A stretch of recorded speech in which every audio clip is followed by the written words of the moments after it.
today's video, I'm going to be showing you how to build a $700 gaming PC build for 2021. I'm going to run you through all the parts I selected and why, the build process step by step, including all the cables, wiring, drivers, and installation before booting this machine up to see exactly how it performs in loads of the most popular AAA titles. Let's do this. Now, as always, I'm going to kick things off by installing as many components into the motherboard today as possible. This is the ASUS TUF B550M Plus, and this motherboard also has Wi-Fi on board. ASUS's TUF range is a really great budget lineup that still gives you pretty much all the features that you've come to expect from B550 and other relevant chipsets, including support for the latest Ryzen 5000 CPUs, up to 4 RAM DIMM slots, as well as plenty of M.2 and PCIe or graphics card expandability. I'm going to be coupling our motherboard today with a CPU from AMD, the Ryzen 3 3100. AMD may bring out some new Ryzen 5000 chips this year, but at about $100, this quad-core 8-thread chip is perfect. It's got more single-threaded muscle than something like an Intel Core i3, and with 4 cores and 8 threads, is a multi-threaded beast for the price. Find the golden triangle on the bottom left corner of your CPU today, and you just need to go ahead and line this up with the corresponding triangle on our motherboard's socket today. The chip is then going to drop pretty nicely into place, and the retention arm goes back down. No force, no pressure, and as you can see, the CPU is in and not really going to fall out. We're next going to install the CPU cooler today. This is the free stock cooler that comes included with most Ryzen chips, especially the budget ones, and while it's not the quietest or coolest cooler out there, it isn't going to thermal throttle your CPU, and it's actually a really great option, especially for those of you on a budget. Normally this will come with pre-applied thermal paste on the bottom of the cooler,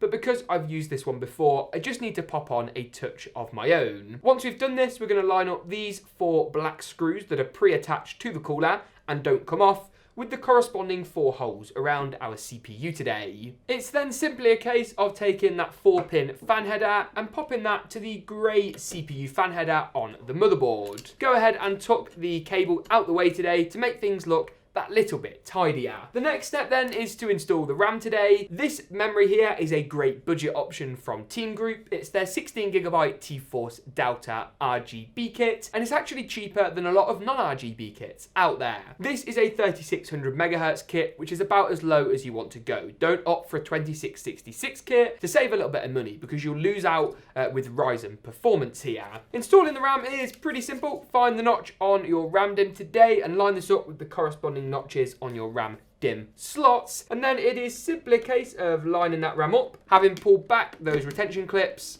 and applying even pressure to both sides. The RAM is going to slot super nicely into place, and just like that, the RAM, the CPU, and the motherboard are all pretty much ready to go. Let's whack this over to one side today and grab our case and get that bit all sorted. Talking of which, here it is. This is the Aerocool Atomic case, and it's a really great value chassis from Aerocool. Aerocool are known for making some budget case options out there, and this one is a great bet. With a tempered glass side panel on one side, a steel side panel on the other, with ventilation up front and a 200mm fan for super high airflow, all built inside a compact form factor, which as you can see fits quite nicely on a desk today. It's the perfect choice. Plus the RGB integration never hurt anybody, and the great value nature of this chassis means we've got more money to spend elsewhere, and you can get that extra frame rate for your dollar. We're going to come back to some of the features in this case a little bit later, but first it's about time to install the motherboard. Simply find each of the holes through your motherboard, and this is where the board's going to secure down into the case, and make sure you've got a corresponding motherboard standoff installed in your case. If they're in the wrong place or you've got some missing, don't worry, you'll get extra ones included with your chassis, and they can be moved with either the included tool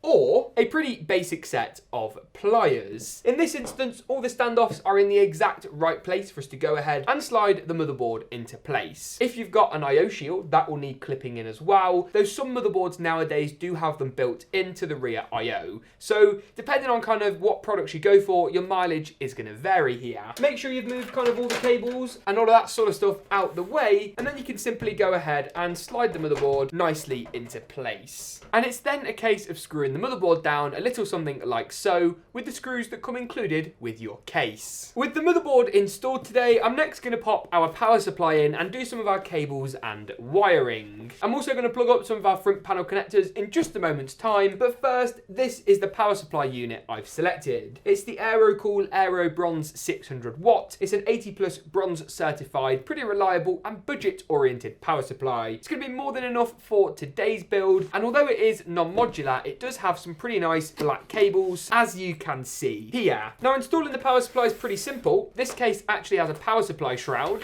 which is going to be great for kind of system aesthetics today, and we're going to mount it fan facing downwards. So just make sure you've got some room under your case, you're not mounted on a really thick carpet or a thick rug. The PSU is then just going to slide into the rear of the case and secure into place through these 4 holes at the rear of the chassis. This uses the largest hexagonal screws that you'll touch today, and that's going to mount our power supply really securely into place. With the power supply installed then, we're just going to plug up a couple of the cables today. The 24-pin motherboard power cable is first up. This goes to the right hand side of the motherboard and gives power to, you guessed it, the motherboard. Next up is our 4+4 pin CPU power connector. Goes to the top left of our motherboard today and gives, you guessed it, our CPU plenty of juice. The front panel cables are next up. HD audio is first for the headphone and mic jacks, which goes to the bottom left of the motherboard today and makes our headphone and mic jacks work. USB 3 is next up then. That goes to the bottom of our motherboard and is notched, so we'll only go in one way around. Finally then, JFP1, otherwise known as your front panel connectors for the power and reset LEDs and buttons. They go to the bottom right of the motherboard. They can be fiddly, but the diagram on your screen now should help you out, and make sure you get these the right way around first time. Alright then, the build is now starting to come together and we're almost ready to install the graphics card. First off though is our storage today. This is a Seagate Barracuda 2.5-inch SSD. It's not the fastest SSD drive around, and an M.2 drive, if you can afford the price increase, is probably a nice upgrade, but it's still a lot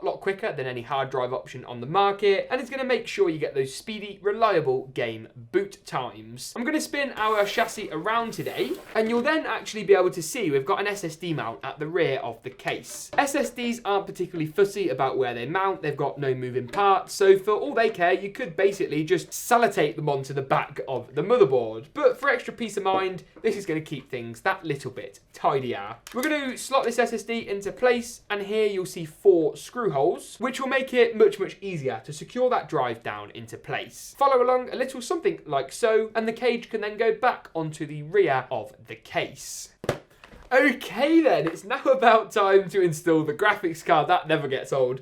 This is the Gigabyte RX 5600 XT. Now, I know GPU pricing at the moment is all over the place. AMD and Nvidia are both kind of subject to the same issues, but that aside, this is a great card. It tops out something like a 1660 Super and even kind of gets close to something like a 2060 Super, all at a really affordable price point. It of course costs a lot less than something like a 3060 Ti as well, over $100 less. So for up-to-date pricing and availability, check out the affiliate links in the description below. This 5600 XT from Gigabyte is a really great value-oriented card. You've got 2 large fans, one of course on either side, a singular 8-pin power connector, and although it's a bit plastic fantastic, you do get a backplate as well, and that's going to help keep your GPU looking nice and fresh. Installing the graphics card in any system is pretty easy. Line up this gold strip with the corresponding connector on your motherboard and make sure you've popped that retention clip back. You may need to remove a couple of your PCIe bracket covers. In our case, we do need to remove the one on the 3rd slot. With this being a cheaper chassis, you don't actually unscrew it, you just kind of give it a wiggle and the cheap thin metal will just pop nicely out of place. You will get some screws included though to actually secure the graphics card back down, even though the PCIe slots themselves don't need them.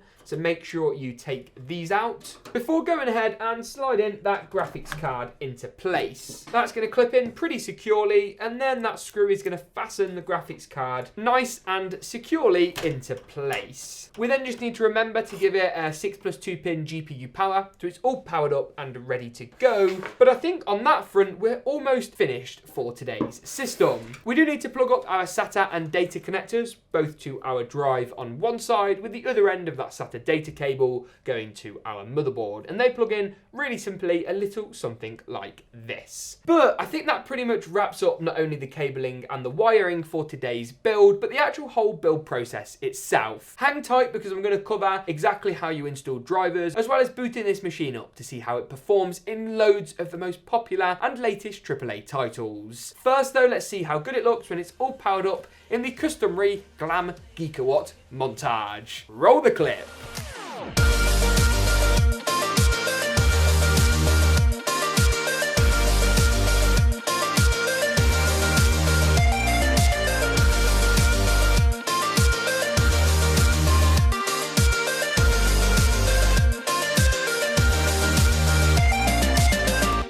Alright then, now we've seen just how good this system looks when it's all powered up and the process of putting it together, let's take a dive and see exactly how it performs. After, of course, we've installed Windows and all the drivers and stuff, we need to make sure our PC is running optimally. In order to do this, you first want to grab a working laptop or Windows computer and download the tool linked below. This is the official Microsoft Windows Boot Creation Media tool. And what this does is takes a spare USB flash drive that you've got, or you can pick one up for $7 or $8, and turns it into a bootable Windows drive. Make sure you've got no important files on here because this drive will wipe out anything that's already on there when it kind of formats it through this process. What you then want to do is plug this into your newly built PC, ideally at the rear I/O panel, just in case you've not plugged the front ones up quite right to avoid any panic. And then with a keyboard, mouse, monitor all plugged in, turn the system on and you'll boot into this purple Windows environment. You can then go through and install Windows. It may ask you for a product key, but you can select I don't have a product key and you should be fine. In some cases for a few years. Anyway, moving swiftly on, once you've done that, it's going to run you through the process, ask you which drive you want to install Windows on. I always recommend you put it on the SSD as that's going to be a lot